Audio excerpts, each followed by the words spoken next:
Good afternoon, ladies and gentlemen, boys and girls, to another episode of Coptic Youth Radio Hour here on 92.3 FM, 3ZZZ, and also in association with Tuned In, CYC. I'm your host, Mark Risk, and I'm joined with Rania Gurgis and Matt Yunan. Thanks, guys, for coming in. Hope you had a blessed and safe Easter. It's beautiful. Most beautiful time of the year, I think. Yeah, most important week in our church. Ja, Christus Anesti. Christus Anesti. Christus afton. Geen oor met me aftan. Christ is risen. Truly he is risen. Beautiful. Well Good done, work, Matt. guys. Oh, he's Well testing done. us. Yeah, I know. We didn't even practice that off air as well. Wow. Today we wanted to discuss the tragic events that happened in our motherland in Egypt. It was very emotional for our church, and it was a very sad time in our church, and we wanted to discuss that a little bit and just talk about its significance in our church. And we also we mentioned a bit of Father Bullis George's powerful speech on the topic. It was translated in English. It was done in Arabic. It was really good, very beautiful. Made a lot of very good points, and he told us that he loved and prayed for the terrorists, and it was very heartfelt. And thought we'd share some of that. And our spiritual topic, we discuss Pontius Pilot. He was a very intriguing figure in the whole crucifixion story of Jesus, and should we feel sympathy for the position he was in, and the decision he had to make. We discussed pros and cons, so stay tuned for that. We've also got some beautiful hymns, and also if you want to listen to this program again, if you missed it, you can catch it the last 2 weeks of our program on our SoundCloud account, Coptic Youth Radio. Just Google that. And also, if you haven't liked us already on our Facebook page, please do so to get all the updates for our program on 92.3 FM, 3ZZZ Coptic Youth Radio program, or just search Coptic Youth Radio on Facebook, and you'll find us. Stay tuned.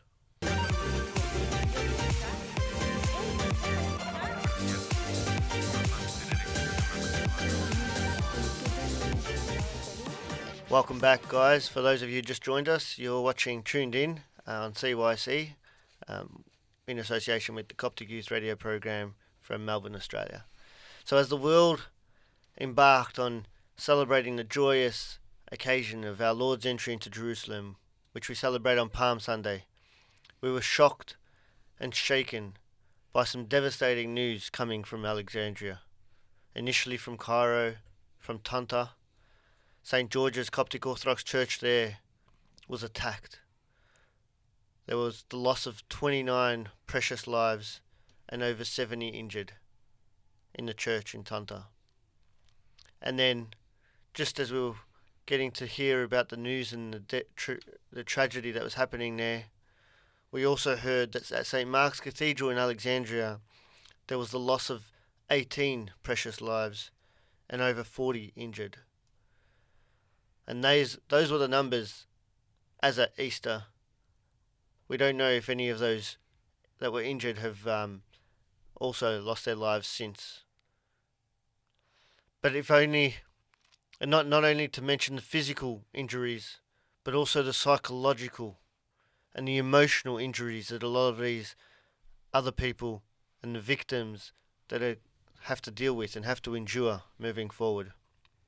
As His Grace Bishop Soriel, the Bishop of Melbourne and affiliated regions, said, "Even the loss of one precious pure soul of our people is too much. And yet, this is the cross that we have to bear as Christians." So we just thought we'd reflect on that this week on our program and reflect on this unfortunate tragedy, which followed other recent attacks over the past few months. There was a lot of activity happening in Sinai, in El Arish, where a lot of Christians were driven out from the area. And also in December, there was a massive attack near St. Mark's Cathedral in Cairo. where our Pope Tawadros II resides, and it was actually at the St. Peter's Church right next to it in El Abbasiyah, known as the Botrosiyah, and there was a loss of 29 precious lives there as well, and many others injured in another bomb terrorist attack. And we know that ISIS have taken authority and claimed that they were responsible for these two tragedies. We ask and pray that God forgives them and grants us peace and wisdom to be able to cope with it and to help the victims and the families and the friends of those who were suffering, and our whole church. We know the attack in Alexandria, guys, was an attempted assassination at the Pope, who was praying the liturgy at St. Mark's Cathedral on that day. Thank God that he was physically safe, and unharmed physically, but obviously very emotionally attached, and a lot of his children have been slaughtered. And it's really sad. And I guess reflecting on it, what is the world coming to, guys? And that's my question to you. What is the world coming to when we can't even go to church and pray in a safe and peaceful environment? It was a really sad event for all the families, all the loved ones who lost their loved ones, and it's our church is, everyone knows by now, it's full of martyrs recently, and it has a history of persecution, and this isn't new for us. Jesus said, "Take up your cross and follow me. People will hate you and spit on you for my name's sake." And it's hard when it's our fellow brothers and sisters who are in Egypt, who are under a governing law that gives them pretty much no right. Whereas here in Australia, if something was like that was to happen, there would be an uproar, and there would be more consequences given to people who do these acts than in Egypt. And it's sad. That's the saddest part about it, is that these people in Egypt, they have no justice. There's no proper way to bring these people to justice. There's many in Alminia in Upper Egypt. The amount of things that happen there, and they don't get documented, or they don't make it to the news. It's really sad what our brothers and sisters have to go through. And what do we do as Christians here in the West, as youth? How do we respond, or what's our role in this? Do we have to better educate our fellow Australian citizens to show them what's happening, or what is our role? I think education is a big part. I think governments need to act a bit more firmer as well. There needs to be a lot more education into the value of human life, and understanding that we can all get along. It shouldn't be like this. It shouldn't be a matter of this cleansing of all these Copts in Egypt, and killing them, and Christians being killed all over the world and being persecuted. It shouldn't be like that. It shouldn't be constant persecution and targeting. It should be love. It should be the fact that we all work together. That we should be able to all work together and live together in cohesion, and be able to support each other and help each other grow and be successful and be fruitful in this world. It's just sad. It really is that it's gotten to this point where, we're scared, that some people are scared to go to church. I was speaking to someone yesterday, and they were saying, if something like that happened here, how they might be scared to go to church. Which is really interesting, because I was listening to a talk last week by Father Bullis George in New Egypt, in an area in Egypt, New Cairo, and I suppose, or Cleopatra. He says that generally on the the Monday Eve of Holy Pascha, which is Sunday night, after the long services that happen on Palm Sunday, generally the church is a bit quieter on that night of Pascha, and as opposed to the rest of the week. But he said on that night last week, people were coming in droves. Churches were packed, because they aren't afraid. They want to die for Christ. And it strengthens their faith. It strengthens our faith when you attack us.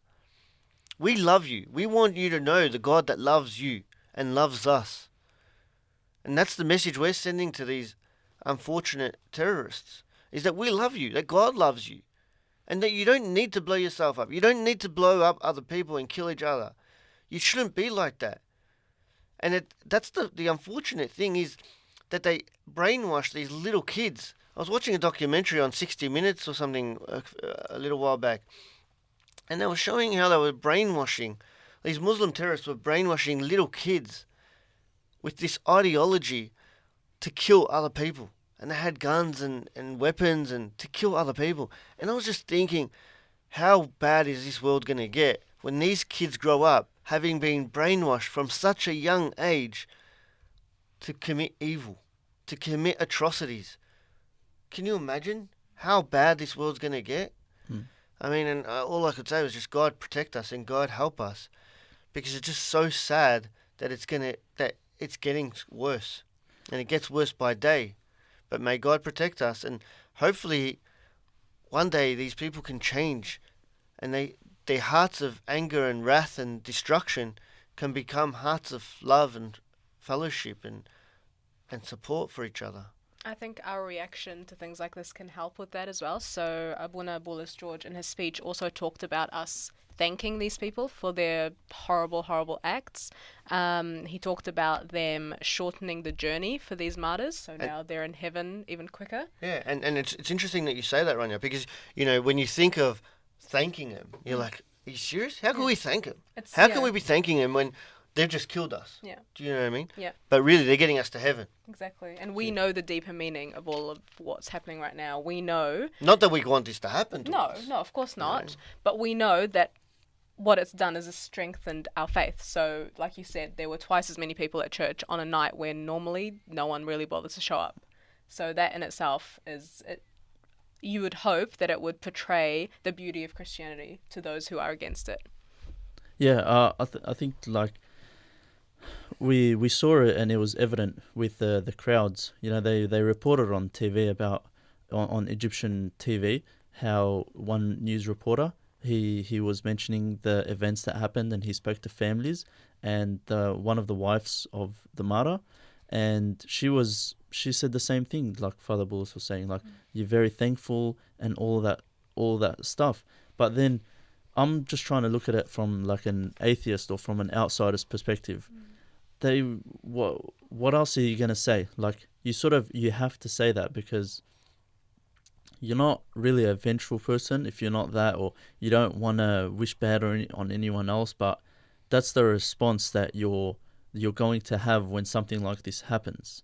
But you don't have to have that response, right? Like, that's the beauty of Christianity, is that you're choosing to have that response. Yeah. You're choosing to see the good in something that was intended to be evil. Yeah. You're choosing to see the good in it. But I'm hoping that people will actually see that this is a heartfelt message, and this person means it 110%. They're not just doing it for the camera. Yeah, they're not just doing it because this camera crew is in there. Yeah. And I think this was evident when Good Friday and Easter Mass, there was twice as many people that were there at the Palm Sunday gathering. There was twice as many people at that church, and they even reported that as well, that there was twice as many people.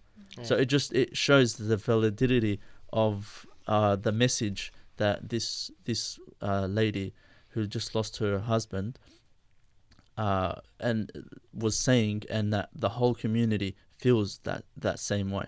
Yeah.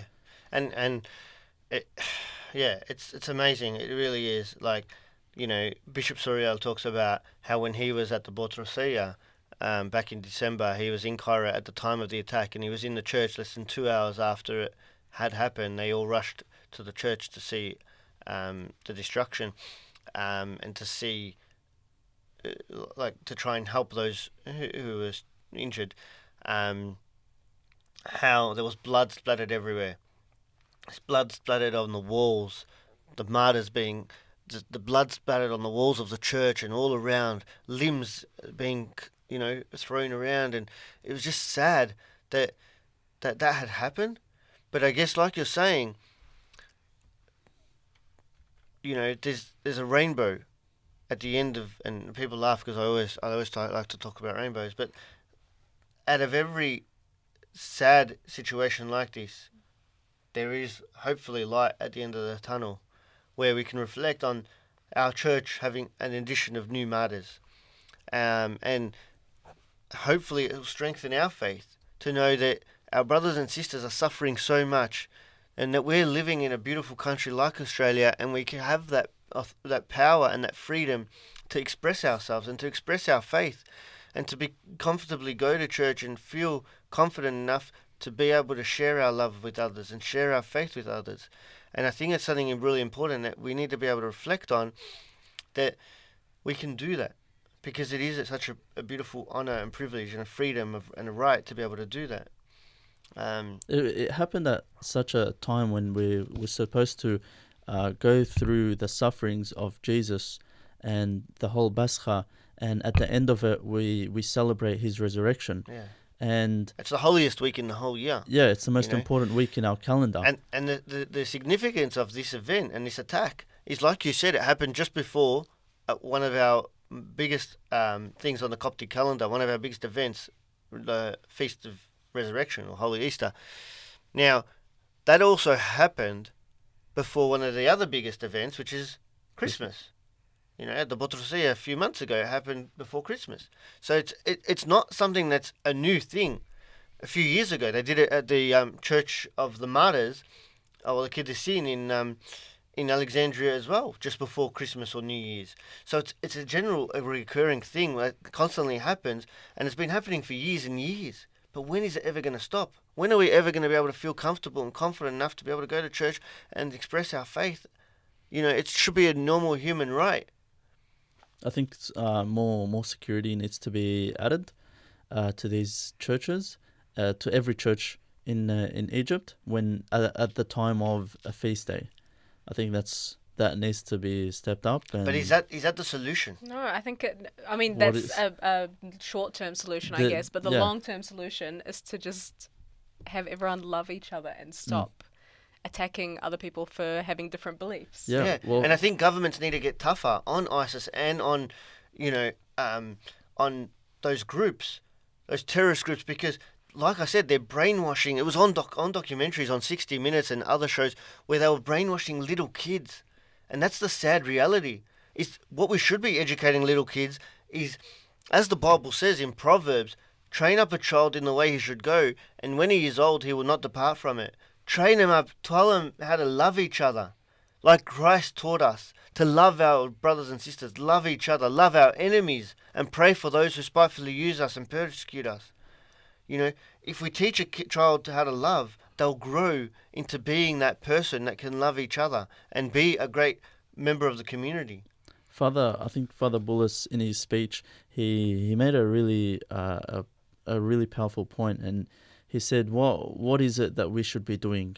And he said that we should pray that they know the God of love. Yeah, absolutely. So I think something that's in our hands that we can do, and in everyone's hands, is the prayer. The prayer for these people who see all they have is darkness, and their mind is just on destruction and on something that is not God-fearing or God-giving at all, and that we need to pray that they see God's love and that it enters their heart.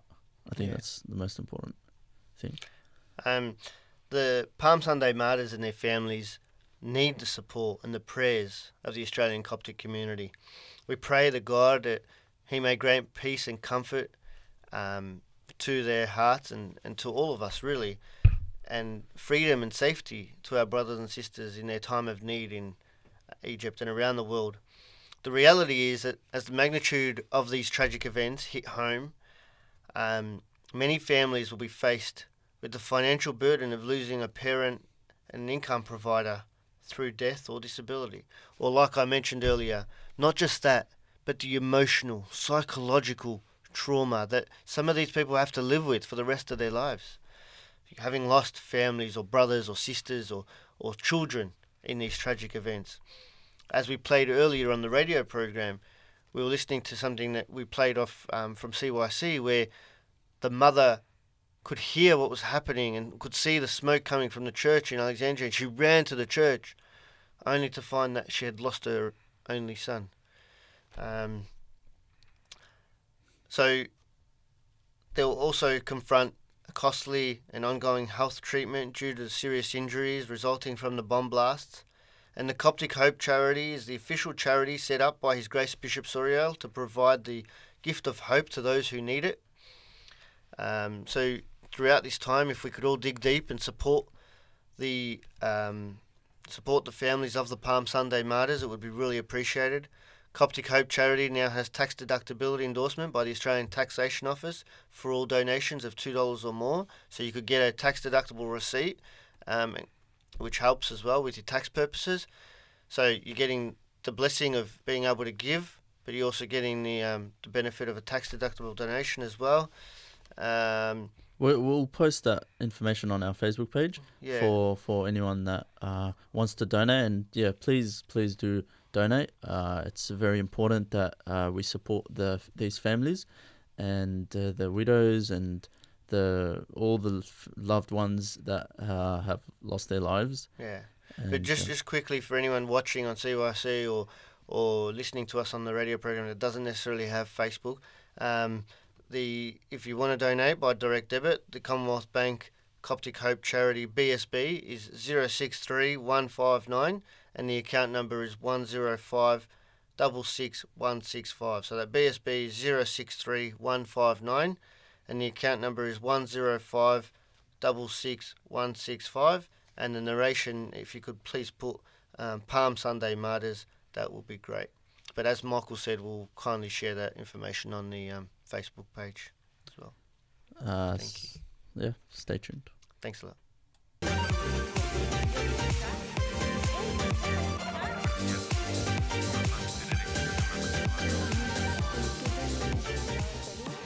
And we're back here on Coptic Youth Radio Hour. We wanted to discuss in our spiritual segment the role of Pontius Pilot in the whole resurrection of Jesus and the crucifixion of Jesus. We just wanted to discuss the role he played and whether you feel a little bit of sympathy for him, for the position that he held and the position and the decision that he had to make. And we just wanted to run down some of what happened, and we'll go from there. Matt, what do you think? Well, I think I agree that he may have been in a difficult situation, in a position where he had to make a tough decision. But as a ruler and as a leader, often as a leader you will need to make tough decisions, and I don't think he necessarily made the right one.